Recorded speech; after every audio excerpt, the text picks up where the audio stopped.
तो hello students, आज आप लोगों को प्रायिकता के बारे में बताया जा रहा है। सुनिए ध्यान से, गौर से सुनिएगा, बहुत अच्छा से समझ आ जाएगा। ठीक है।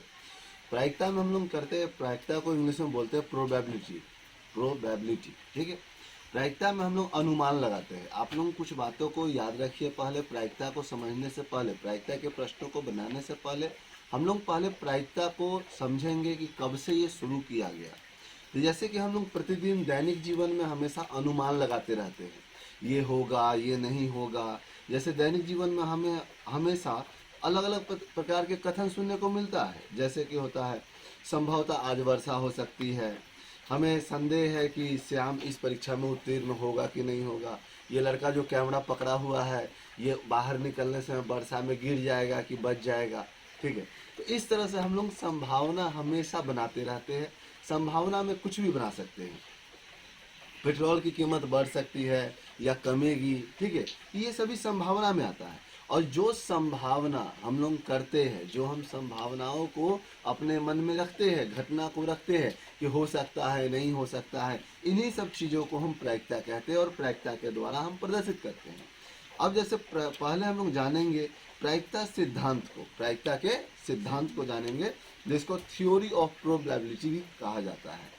17वीं शताब्दी में जुआरियों ने, मतलब जुआ घर, जुआ घर जानो जहाँ जुआ सब खेलते हैं, जुआरियों, जुआ घरों में खिलाड़ियों के हार जीत को लेकर एक आश्चर्यजनक ढंग से पहले इसकी शुरुआत की गई। फिर वास्तव में 1654 में सेवेलियर डी मेरे नामक एक जुआरी ने पासा संबंधी कुछ समस्याओं को लेकर 17वीं शताब्दी में एक सुप्रसिद्ध फ्रांसीसी दार्शनिक जिनका नाम था ब्लेस पास्कल 1623 से 1662, ठीक है, तक, मतलब उस समय वहीं वो रहते थे। पास्कल ने इन समस्याओं को हल करने में काफ़ी रुचि रही। मतलब पास्कल के आप लोगों को पता होगा, ब्लेस पास्कल के बारे में। उन्होंने पास्कल का नियम से एक बच्चे को पढ़ने के लिए काउंटिंग मशीन भी उन्होंने बनाया था। ठीक है। उसके बाद पियरे डी फार्मा ने बताया इसके बारे में। उसके बाद मतलब इन्होंने, पियरे डी फार्मा ने इसको सिद्ध कर दिया था, प्रायिकता सिद्धांत को। बाद में इतालवी, मतलब इटली से गणितज्ञ एक आए जिनका नाम था जे कार्डन। स्विट्जरलैंड के गणितज्ञ जेकॉब बुर्नाली, ठीक है। फिर उसके बाद पी लाप्लास, ठीक है। फिर ए मार्को आए। फिर रूसी गणितज्ञ एन कोलंबो गोरोव, ठीक है, आदि व प्रायिकता सिद्धांत के विकास में काफ़ी योगदान रहा। इन सभी वैज्ञानिकों ने प्रायिकता के सिद्धांत को बताया अपने अपने ढंग से, ठीक है। और इसको अपने ढंग से फिर अंतिम में क्या हुआ, 20वीं शताब्दी में R.S. फिशर, कार्ल पियर्सन एवं गणितज्ञों ने प्रायिकता सिद्धांत के आधार पर, प्रायिकता सिद्धांत पर आधार पर इनको साबित किया। जुआ के खेल में प्रारंभ होने वाले गणित की इस शाखा का प्रयोग आजकल भौतिक विज्ञान, वाणिज्य, जैविक सिद्धांत, इंजीनियरिंग, आयुर्विज्ञान, ठीक है, इस तरह से मौसम का पूर्वानुमान लगाने में, अर्थशास्त्र को सीखने में, बीमा योजना के लिए, समाज शास्त्र। बीमा योजना से याद आया, बीमा योजना में आप लोग जाओगे तो बीमा कोई भी कराने, अगर बोले मान लीजिए कि आप मर गए, ठीक है, तो इस तरह से आप लोगों को अनुमानित ढंग से आपको डरा कर तब बीमा कराया जाता है। तो इस तरह से हम लोग क्या करते हैं, अलग अलग ढंग से हम लोग प्रायिकताओं को समझते हैं। क्योंकि प्रायिकता का इतिहास जानना जरूरी था, इसलिए थोड़ा सा पहले प्रायिकता के इतिहास के बारे में बता दिया गया। अब प्रायिकता के प्रश्नों को बनाने के लिए बहुत आसान ढंग है, ठीक है। आपको बहुत आसान तरीके से कुछ भारी भारी प्रश्नों को समझाया जाएगा। तो आज देखिए, जैसे कि यहाँ कुछ क्वेश्चन दिया गया है आपके सामने। ये सभी क्वेश्चन को एक एक समझेंगे, क्योंकि ये आपको बोर्ड एग्जाम में भी आपको हेल्प कर सकता है। क्योंकि बोर्ड एग्जाम में आपको इसी तरह से क्वेश्चंस आते हैं। जैसे इसमें डिफाइन करके एक एक चीज़ हम समझ सकते थे, लेकिन उतना डिटेल में अभी नहीं जाएंगे। अब हम लोग कोशिश करेंगे कि आप लोगों को कोई भी क्वेश्चन को आसान ढंग से सिखा दिया जाए। तो देखिए, एक सिक्के को फेंका जाता है, यहाँ प्रश्न को ध्यान से समझिएगा। एक सिक्के को फेंका जाता है, सिक्का एक अगर है तो एक सिक्के में दो तरह के शक्ल होंगे, एक होगा हेड, एक होगा टेल होगा, दो ही होगा ना, एक शीर्ष होगा और एक पट होगा। अब एक सिक्के को यहाँ फेंका जाता है, क्या प्रायिकता है कि वह सिक्का फेंक तो दिए, अब फेंकने के बाद इस जगह देखेंगे टेल आएगा। अब यहाँ बात यहाँ ये है कि टेल आने की प्रायिकता, आप इसको डायरेक्टली बना सकते हैं, टेल आने की प्रायिकता। अब टेल कैसे आएगा, तो टेल आने की प्रायिकता के लिए हम डायरेक्टली लिखेंगे घटना PE मान सकते हैं। इसे मानने के लिए बहुत सारे इंग्लिश मीडियम के विद्यार्थी तो बहुत कुछ मान कर तो बनाया जाता है, इसको डिटेल नहीं बल्कि अभी हम शॉर्टकट ढंग से एक बार में दिमाग में घुस जाए उस तरह से हम लोग देखेंगे। तो टेल आने की प्रायिकता के लिए हम लोग क्या करेंगे, आप सीधे समझिए, सिक्का कितना फेंका गया था, एक सिक्का, और उसमें कितना शीर्ष मतलब कितना हेड और कितना टेल होगा, एक हेड होगा एक टेल होगा। तो अब सीधे इतने बार जानिए टेल आएगा एक सिक्के में कितना बार, तो यहाँ सीधे लिखेंगे टेल की बारंबारता, टेल की बारंबारता बटा कुल संभव परिणाम, कुल संभव परिणाम बटा में लिख दिए, ठीक है। अब टेल की बारंबारता, टेल कितना होगा उसमें, उस फेंके सिक्के में, तो एक होगा, और कुल कितना घटना है उसमें, तो दो घटना, दो ही सतह है ना, इसलिए 1/2। इसका अनुमानित आंसर हो गया।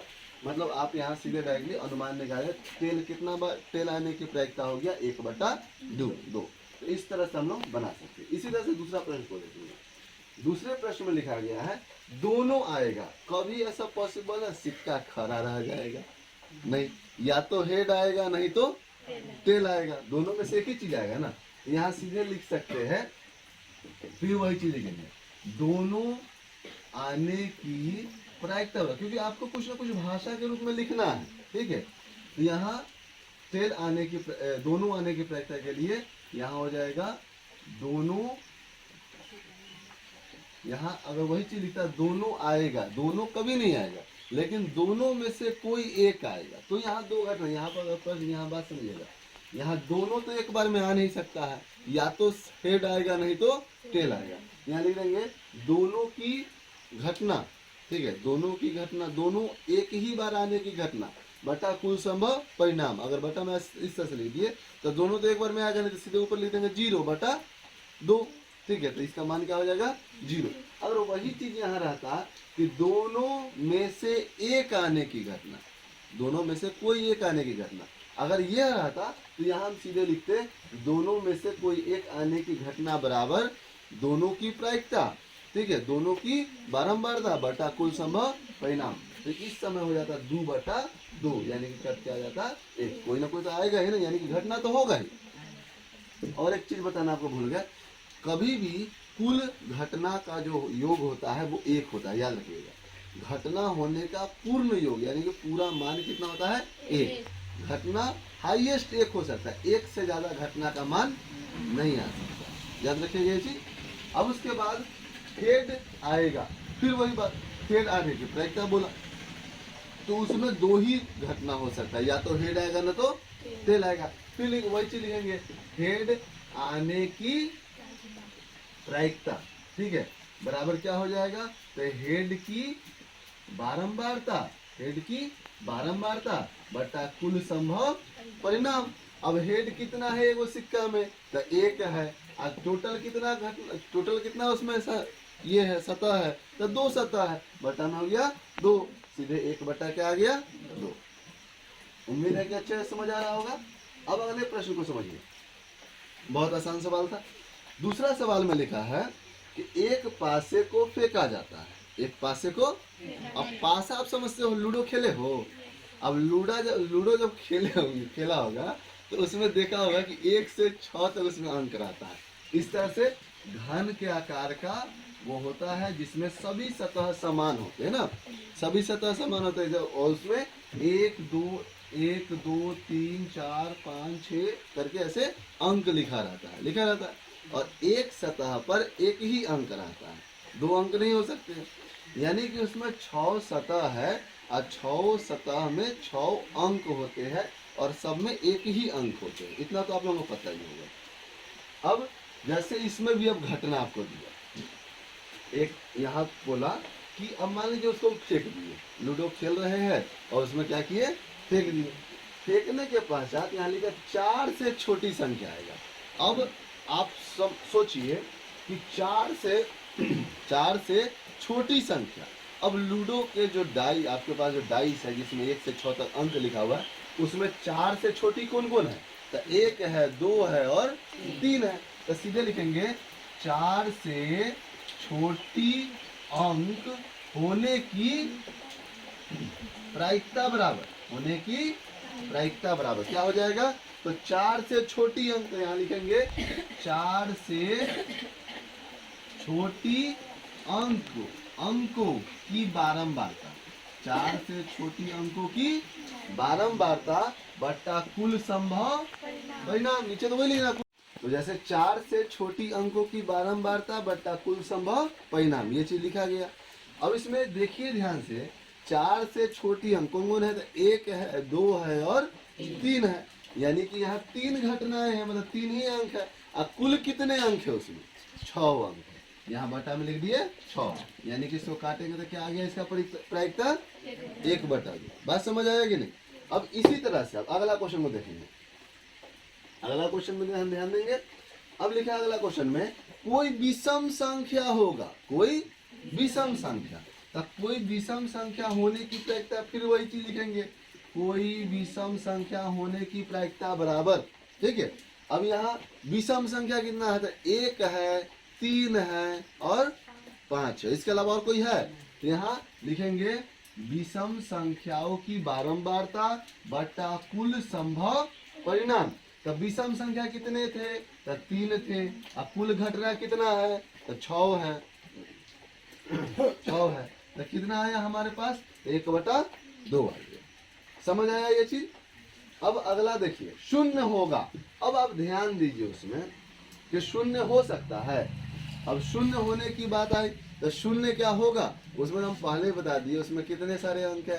तो 1 से लेके 6 तक अंक, 6 तक अंक है ना, तो उसमें 0 तो है नहीं। यहाँ लिखा शून्य होगा, तो शून्य उसमें हो सकता है? नहीं हो सकता है, तो शून्य नहीं होगा, इसलिए शून्य तो शून्य ही होगा। अब बटा में कुल कितने घटने हैं? 6 घटना, यानी कि यहाँ इसका मान क्या आ गया?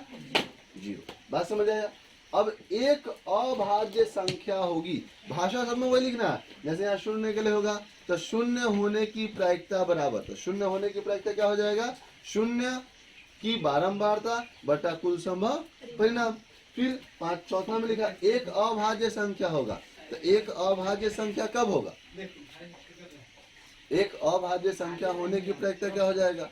तो एक सीधे लिखेंगे अभाज्य संख्या की बारंबारता बटा कुल संभव परिणाम। तो अभाज्य संख्या कितने होंगे? अभाज्य संख्या किसे कहते हैं? तो जो संख्या 1 से कटे, खुद से कटे, लेकिन दूसरे अंकों से ना कटे, मतलब एक के टेबल में आए, खुद के टेबल में आए, लेकिन दूसरे टेबल में नहीं आए, तो वो अभाज्य संख्या होता है। तो इसमें 1 से 6 तक में बताओ कौन कौन हुआ?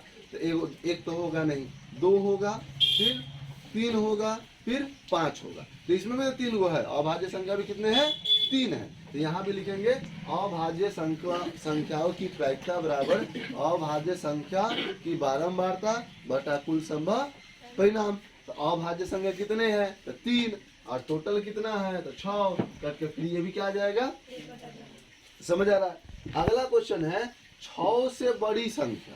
6 से, तो 6 से बड़ी संख्या होने की प्रायिकता के लिए क्या करेंगे? लिखेंगे 6 से बड़ी संख्या होने की प्रायिकता बराबर, ठीक है, घटना पी बराबर हो जाएगा 6 से बड़ी संख्या। उसमें क्या 6 से बड़ी कोई है अंक? तो लिखेंगे 6 से बड़ी संख्या की बारंबारता बटा कुल संभव परिणाम।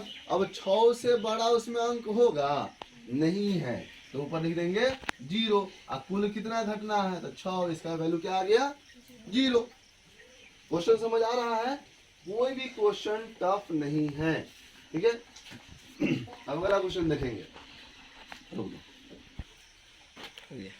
अब जैसे उसी तरह से आप लोगों को यहाँ एक पासा के बारे में बताया गया था। एक पासे में 6 घटनाएं थी, ठीक है, 1 से 6 तक उसमें अंक हुआ करता था, उसमें हम लोग अलग अलग करके बता दिए, उसमें आसान क्वेश्चन था। लेकिन अगर मान लीजिए कि आपके प्रश्न में दिया हो किसी 2 पासे को एक बार फेंका जाता है। अब 2 पासे को एक बार फेंका जाएगा और साथ ही साथ उसमें पूछ दिया क्या प्रायिकता है कि उसका योग।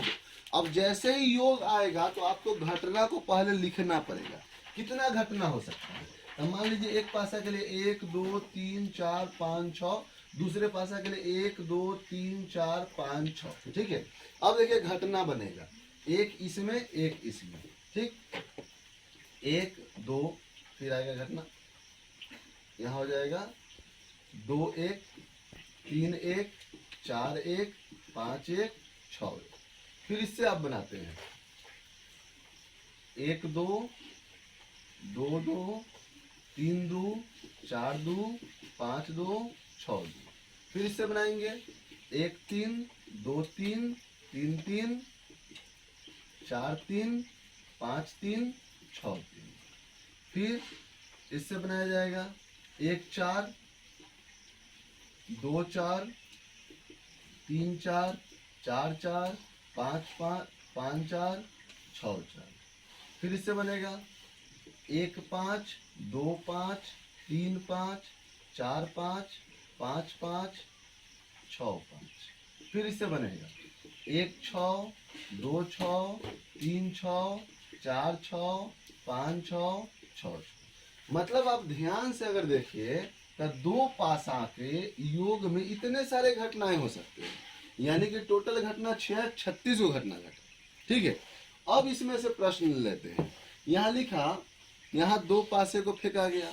अब दोनों पासा को फेंकने के बाद हमको बोला अनुमानित इसमें बताइए कि आप इनका योग होगा कितना, बोला 3 योग होगा। तब देखिए यहाँ है 1 1 2 2 1 3, तो 3 वाला कितना है, तो 3 वाला घटना जो है 2 गो है, एक घटना दो घटना, एगो आएगा 2 1 ना, तो 1 2 गो घटना हो रहा है। और बाकी बात सबको जोड़े, किसी को जोड़ने पर 3 पुरेगा नहीं पुरेगा, खाली यही दोनों को जोड़ने पर 3 आएगा, ठीक है। यानी कि हमसे पूछा 3 होगा तो सीधे लिखेंगे 3 योग होने की प्रायिकता बराबर, प्रायिकता बराबर क्या हो जाएगा, तो 3 की बारंबारता, 3 योग वाले ऐसे लिखेंगे, 3 योग वाले की बारंबारता बटा कुल संभव परिणाम। तो 3 योग वाला कितना है, तो 1 है 1 2 है, यही ना है। यहाँ लिखेंगे 2 और टोटल कितना घटना घटा, 36 को घटना घटा, सीधे आ गया 1/18। बात समझ आया। अब इसी तरह से अगला प्रश्न को देखेंगे। अगला लिखा 10 से कम होगा, 10 से कम। अब 10 से कम 10 कहाँ जा रहा है वो देखिए, यहाँ 1 1 2 हुआ, 2 1 3 हुआ, ठीक है। अब ये हो गया 4 योग वाला, ठीक, ये हो गया 5 योग वाला, ठीक, ये हो गया 6 योग वाला, मतलब ये सबको जोड़ेंगे तो 6 ही पूरेगा, देखिए ध्यान से। और उसके बाद ये जो हो जाएगा ये 7 योग वाला हो जाएगा, 2 छुट्टी, ये भी 7 है और ये भी 7। फिर इसको जोड़ेंगे ये 8 योग वाला हो जाएगा, फिर ये सबको जोड़ेंगे तो ये 9 योग वाला हो जाएगा, और इसको जोड़ेंगे ये 10 योग वाला हो जाएगा, ठीक है।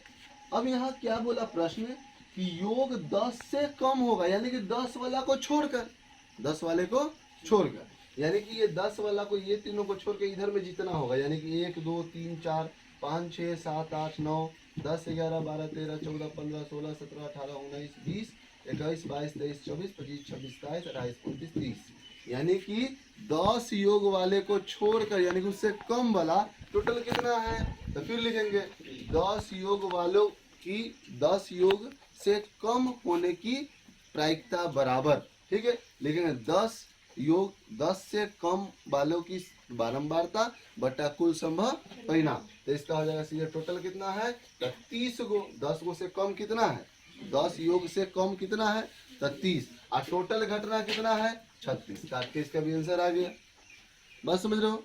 अब यहाँ प्रश्न बनाया कि 0 होगा, अब किसी का योग 0 होगा, सीधे इसका वैल्यू 0 हो जाएगा, बनाना तो जान ही गए।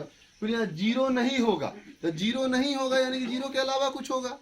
अब 0 के अलावा तो यहाँ 36 को घटना है, तो इसका क्या हो गया 36/36, यानी कि इसका प्रायिकता क्या हो जाएगा 1। अब इसी तरह से अगला प्रश्न पर ध्यान देते हैं। किसी थैले में 4 नीले 5 सफेद 6 काला एवं 5 लाल गेंद है। किसी थैला में, थैला में गेंद है, सब गेंद एक ही आकार का है, ठीक है।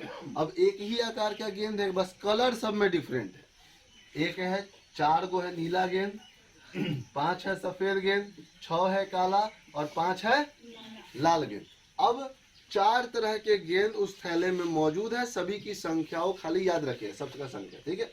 अब उसमें से बिना देखे हम एक गेंद उसमें से निकाल लेते हैं। अब बिना देखे जब एक गेंद निकालेंगे तो कोई ना कोई घटना बनेगा।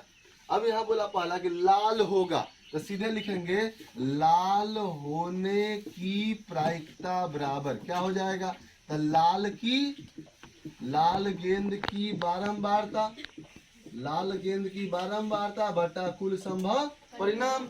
अब लाल गेंद इसमें कितना है, आप देखिए इसमें ना लाल है कितना है 5 है, तो सीधे लिख देंगे 5। कुल कितने गेंद है, तो 5 6 11 4 15 5 20, यानी कि इसका कितना प्रायिकता हो गया 1/4। बात समझ आया। अब इसी तरह से अगला प्रश्न पे ध्यान देते हैं। अगला है काला नहीं होगा, काला नहीं होगा यानी काला छोड़कर बाकी बात कोई हो सकता है, ठीक है। तो काला गेंदों की संख्या कितना है 6, यानी कि इसको छोड़कर, यानी टोटल गेंद था हमारे पास कितना 5 4 9 5 9 5 14 गो, टोटल गेंद था हमारे पास 20 गो, जिसमें से 6 गो नहीं होगा, बाकी बात कोई हो सकता है। यानी कि यहाँ लिखे काला गेंद नहीं होने की प्रायिकता, काला गेंद नहीं होने की प्रायिकता क्या हो जाएगा, काला गेंद को छोड़कर अन्य गेंदों की बारंबारता बटा कुल संभव परिणाम। तो काला गेंद को छोड़कर अन्य सभी गेंदों की बारंबारता कितना था 14, और टोटल कितना गेंद है 20, तो 14/20 काट के आंसर ले आएंगे। अगला प्रश्न को देखेंगे, नीली या सफेद होगा। अब नीला भी हो सकता है या सफेद, तो नीला गेंद और सफेद गेंद को देखो, तो नीला गेंद कहाँ है 4 है, सफेद कितना है 5 है, तो यहाँ सीधे वही चीज लिखेंगे नीला एवं सफेद गेंद होने की प्रायिकता बराबर क्या हो जाएगा, तो नीला एवं सफेद की बारंबारता, तो नीला और सफेद की बारंबारता कितना हो जाएगा 5 4 9। अब बटा में लिखेंगे कुल संभव परिणाम, कुल कितने गेंद है 20, तो 9/20। अब उसी तरह से अगला प्रश्न को देखेंगे, पीला गेंद होगा। अब इसमें देखो पूरा में पीला है, कहीं पीला है ही नहीं, तो लिखेंगे पीला की बारंबारता बटा कुल संभव परिणाम, तब पीला तो इसमें है ही नहीं यानी कि 0, अब बटा कुल संभव परिणाम 20, तो 0/20 इसका वैल्यू क्या आ गया 0, ठीक है। अब अगला प्रश्न को देखें, दर्शाए कि सभी घटनाओं का योग 1 है, दर्शाए कि सभी घटनाओं का योग 1। अब इस प्रश्न को ध्यान से समझो, क्योंकि ये प्रश्न क्लास 10th में भी आपको आता है, ठीक है। और इसमें करना क्या होता है, तो आपके पास जितना घटना बन सकता है सब घटना को हम बनाएंगे। जैसे फॉर एग्जांपल में पहले लिखेंगे नीली गेंद होने की प्रायिकता, नीली की प्रायिकता बराबर क्या हो जाएगा, तो नीली गेंद की बारंबारता, ठीक है, बटा कुल बारंबारता, ठीक। तो नीला गेंद कितना है, तो नीला गेंद 4 है, टोटल है 20, इसका 4/20 अनुमानित निकालेंगे तो 1 कितना आएगा 5। फिर उसके बाद क्या करेंगे, नीला के बाद और कौन गेंद है सफेद, तो सफेद गेंद की बारंबारता बराबर क्या हो जाएगा, प्रायिकता बराबर, सफेद गेंदों की प्रायिकता बराबर क्या हो जाएगा, तो सफेद की बारंबारता बटा कुल बारंबारता, तो सफेद कितना है, तो 5/20 यानी कि ये कट किया जाएगा 1/4।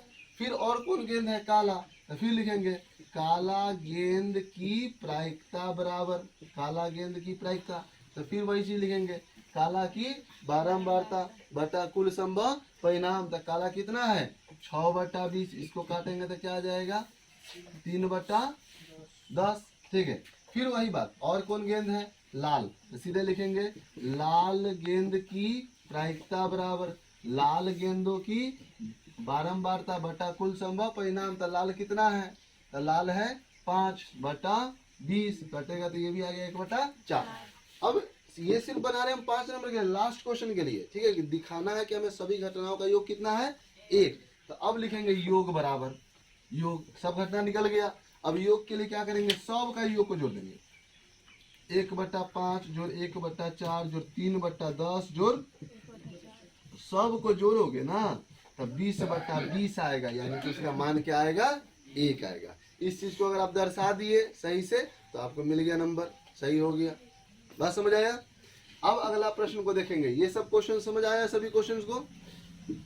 अब लास्ट जो क्वेश्चन है, इस लास्ट क्वेश्चन को थोड़ा जानना जरूरी है। कहा जाता है मास्टर साहब को ये सब गलत चीज नहीं सिखाना चाहिए, लेकिन सिखाना मजबूरी है क्योंकि किताब में ही आपका दिया रहता है। अब ताश खेलना मास्टर साहब के सिखलाना काम है नहीं ना, लेकिन ताश खेलना नहीं सिखलाएंगे, लेकिन ताश की जानकारी आपको जरूर देंगे, क्योंकि उसमें भी घटना बनता है। आपको पहले ही बता दिए, ये जो बनाया गया प्रायिकता, जो शब्द को चालू किया गया, ये प्रायिकता कहाँ से शुरुआत हुआ? तो जुआ घर से, जहाँ जुआ खेला जाता था, यही ना। तब जुआरी सब क्या खेलता था? ताशे न खेलता है, तो उसके बारे में भी जानना जरूरी है। तब इस जुआरियों की तरफ से थोड़ा सा जानकारी भी रखना जरूरी है। खेलिएगा नहीं, गलत बात है ताश खेलना, ठीक है।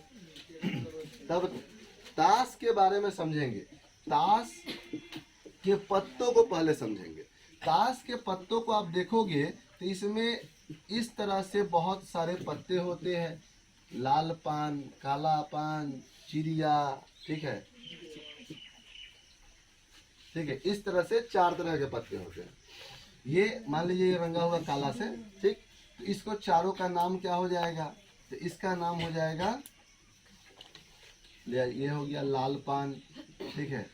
ये हो गया काला पान। पान के पत्ता 2 तरह के दिखेगा, काला दिखेगा, एक लाल दिखेगा। तो लाल पान अलग, काला पान अलग। इसको बोलते हैं लोग चिड़िया, ठीक है। और इसको क्या बोलते हैं? ठिकरी। ठिकरी खेलने की भाषा में, लेकिन इसको कहा जाता है ईंट, ठीक है। काला पान का और एक नाम है जिसको याद कर लीजिएगा, हुकुम का पत्ता, हुकुम, ठीक है। तो इतना चीज याद कर लीजिएगा। अब यहाँ समझना क्या है, तो इसमें इन पत्तों में कौन पत्ता कितनी होती है। तो हम लोग जानते हैं टोटल ताश में कितने पत्ते होते हैं? तो 52 पत्ता होता है। साल में सप्ताह की संख्या कितनी होती है? 52। ताश की पत्तों की संख्या कितनी होती है? 52, ठीक है। अब 52 होता है तो कौन कितना होता है? तो सब 13 वो होता है। सब कितना होता है? यानी 13 चका 52। अब शॉर्टकट में एक बात और याद कर लीजिएगा। सब में आप देखोगे, सब पत्ता में इस तरह से जो पत्ता रहता है, तो अगर ऐसे पत्ता है मान लीजिए, तो इसमें 1 लिखा रहेगा, इक्का रहेगा, ठीक है। एक रहेगा, 2 रहेगा, 1 से लेके 10 तक अंक रहता है। 1 से लेकर 10 तक क्या चीज रहता है? अंक, जिसको इक्का, दोहा, तिग्गी, चौहा, पंजा, इसी करके 10 तक, 10 सा तक बोलता है, ठीक। तो 1 से 10 तक सब में रहता है। अंक सब में 1 से 10 तक रहता है। इतना को याद कर लीजिएगा, ठीक है। अब अंक के बाद अब 3 को क्या रहता है? तो 3 को सब में तस्वीर वाला पत्ता रहता है, मतलब फोटो वाला पत्ता रहेगा। अब फोटो वाला पत्ता में क्या रहेगा? एक रहेगा बादशाह, ठीक है, जिसको राजा बोलते हैं, जिसमें किंग लिखा रहेगा के, ठीक है। एक रहेगी रानी, जिसको बेगम कहा जाता है, बेगम में क्यू लिखा रहेगा, ठीक है। और एक रहेगा गुलाम, जिसमें जे लिखा रहेगा, जोकर, ठीक। तो गुलाम, बीबी, बादशाह, इसको ऐसे बोला जाता है। तो तीनों पत्ता को याद कर लीजिए। अब टोटल पत्ता हो गया सब में 13 को, 10 को हो गया 1 से अंक तक में, ठीक है। बादशाह हो गया 1 ठो, एक बेगम हो गया, एक गुलाम हो गया, यानी कि 3 गो तस्वीर वाला पत्ता, 10 गो अंक वाला पत्ता। तो 10 आ 3 13, 13 को चारों में हो गया, तो 13 चक 52 पत्ता हो गया। अब इतना बात आप समझ गए किसके पास कितना पत्ता होता है, अंक वाला कितना होता है। तो सबके पास अंक वाला 1 से 10 तक होता है। उसके बाद बादशाह होता है एगो, बेगम होता है 1 ठो, और गुलाम होता है एगो। और ये तीनों को कौन सा पत्ता कहा जाता है? तो तीनों को तस्वीर वाला पत्ता कहा जाता है। इतना याद रहेगा। अब इतना बात समझ गए, यानी कि सब पत्ता का अनुमान आप लोग लगा लेंगे, ठीक है। कि टोटल 52 पत्ता है, तब 52 पत्ता में 13 गो सब होगा, ठीक है। 1 से 10 तक सबका अंक होगा। अगर तुमसे पूछेगा कि लाल पान का एगो, मतलब लाल पान का इक्का अगर हमको मिला, तो लाल पान के एगो इक्का कितना होगा पूरा गड्डी में? एक 52 पत्तों का गड्डी है, उस गड्डी में से एगो अगर निकाले हम अंक, अब वो लाल पान का इक्का है, मान लीजिए लाल पान का इक्का है, तो बताइए उसमें लाल पान की इक्का उसमें कितना होगा? 1 गुना होगा। लाल पान का इक्का उसमें कितना होगा? लाल पान का टोटल पत्ता है 13 गो, उसमें इक्का तो 1 गो ना होगा, ठीक है। तो सब 1-1 पत्ता है, इतना याद रखिएगा, ठीक है। टोटल अलग अलग जात है तो अलग अलग जात में 13-13 गो पत्ता, 13-13 गो पत्ता में एक तरह का एक ही पत्ता होगा, एक तरह का 2 पत्ते नहीं होंगे, ठीक है। इस चीज को अगर हम समझ गए होंगे, अब यहाँ प्रश्न पर ध्यान देते हैं। प्रश्न है पहला, एक लाल पान होगा, मतलब गड्डी पूरा फेंटा हुआ है, अब गड्डी में से ऊपर से वो पत्ता उठाए, ठीक है। अब उस पत्ता में क्या है, तो बोल रहा है क्या लाल पान का पत्ता होगा, इसका क्या प्रायिकता है। तब सीधे लिखेंगे क्वेश्चन में, लाल पान का पत्ता होने की प्रायिकता, पत्ता होने की प्रायिकता बराबर क्या हो जाएगा, तो सीधे लिखेंगे लाल पान का पत्तों की बारंबारता बटा कुल संभव परिणाम। तो लाल पान पूरा गड्डी में कितना है बताए हैं, सब जात 13-13 गो होता है, तो लाल पान टोटल कितना हुआ 13 गो, और टोटल पत्ता कितना है 52 गो। आ गया कि नहीं आ गया, बात समझ रहे हो।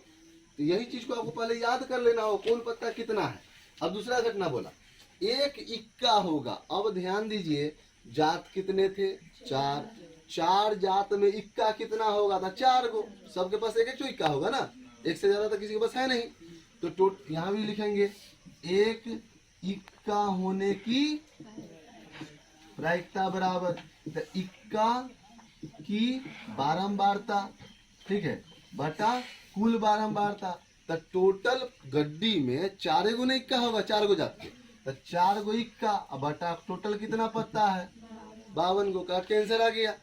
अब उसके बाद लिखा एक तस्वीर वाला पत्ता होगा। अब हम बताए टोटल जात कितना 4 गो, एक जात के पास कितना तस्वीर वाला पत्ता है 3 गो, तो 4 गो जात के पास कितना होगा 12 गो, वही 4 या 12, तो यहाँ फिर वही हो जाएगा 12 हो गया टोटल तस्वीर वाला पत्ता। अब टोटल पत्ता कितना है 52 गो, काट लोगे आंसर ले आओगे। भाषा बनाना तो इतना सीख ही गया होगा। अब फिर अगला क्वेश्चन लिखा एक चिड़ी का इक्का होगा। अब बात को ध्यान से लो, चिड़िया का इक्का, तो चिड़िया तो एगो जात है, उस एगो जात के पास एक गो ने इक्का होगा, बोला चिड़ी का इक्का, यानी कि चिड़िया पूरा 1 गो जात है, एक जात में 1 गो एगो पत्ता होता है। तो यहाँ बोला चिड़ी का इक्का होगा, तो एक चिड़ी में 1 गो ने इक्का होगा, तो सीधे लिखे 1/52। बात समझ रहे हो।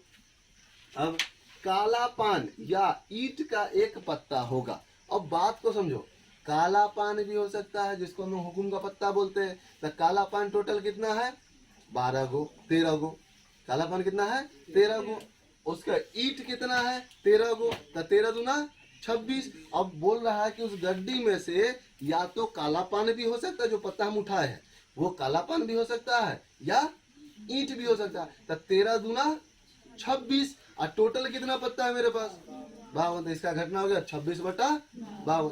तो इस तरह से अगर आप इतना बात समझ जाते हो, ठीक है, इतने बात जो भी समझाया गया आपको प्रायिकता से रिलेटेड, तो आपको बोर्ड एग्जाम में बहुत हेल्प करेगा, ठीक है।